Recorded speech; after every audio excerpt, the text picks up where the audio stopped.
Magandang araw po, muli ito ang inyong F. Santos, ng Dagdag Kaalaman, at tatalakayin natin ngayon ang isang mahalagang konsepto sa pag-iwas at paglaban sa krimen.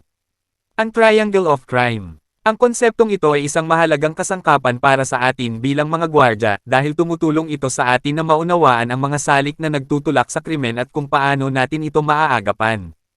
Ang Triangle of Crime ay nagsasabi na ang krimen ay nangyayari kapag nagsasama-sama ang tatlong elemento. Motivated offender, ito ang taong may hangarin o motibo na gumawa ng krimen. Maaaring ito ay dahil sa pangangailangan, galit, paghihiganti, o iba pang mga kadahilanan. Suitable target, ito ang tao o bagay na madaling ma-target ng isang kriminal.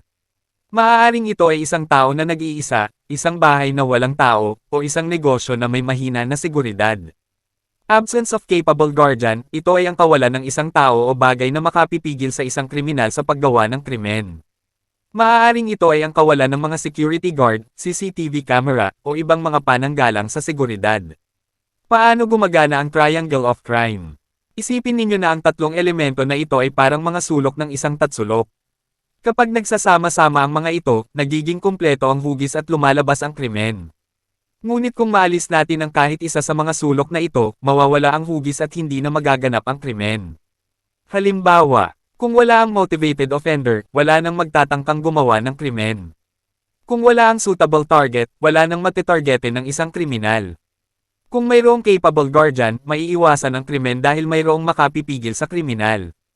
Ang papel ng security guard sa pagsira ng Triangle of Crime. Bilang mga gwardya, ang ating pangunahing tungkulin ay ang pagsira sa Triangle of Crime. Narito ang ilang paraan kung paano natin ito magagawa. Pagbabawas ng motibo sa pamamagitan ng pagiging mapagbantay, maasikaso, at handang tumulong sa mga taong nangangailangan, maaari nating mabawasan ang motibo ng mga kriminal na gumawa ng krimen. Paggawa ng target na hindi kaakit-akit sa pamamagitan ng pagpapatupad ng mahigpit na seguridad, pag-install ng CCTV camera, at pagiging mapagbantay, maaari nating gawing hindi kaakit-akit ang mga lugar na ating pinaglilingkuran sa mga kriminal. Pagiging capable guardian sa pamamagitan ng pagiging mahusay sa ating mga tungkulin, pagiging handa na tumugon sa mga emerhensya, at pagiging mapagbantay, maaari nating maprotektahan ang mga tao at mga ari-arian na ating pinaglilingkuran. Ang kahalagahan ng pag-unawa sa Triangle of Crime.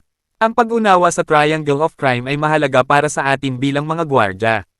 Tumutulong ito sa atin na maunawaan ang mga salik na nagtutulak sa krimen. Maging mas epektibo sa pag-iwas at paglaban sa krimen. Magkaroon ng mas mahusay na diskarte sa seguridad. Kaya naman, mga kapwa-gwardya, tandaan natin ang Triangle of Crime at gamitin natin ito bilang gabay sa ating mga tungkulin. Sa pamamagitan ng pag-unawa at paggamit ng konseptong ito, maaari tayong maging mas epektibong mga gwardya at makatulong sa pagpapanatili ng kaligtasan at seguridad ng ating mga komunidad. Sana ay may natutunan ka at kung nagustuhan mo sana ay paki-share upang mas marami pang makaalam. Maraming salamat po.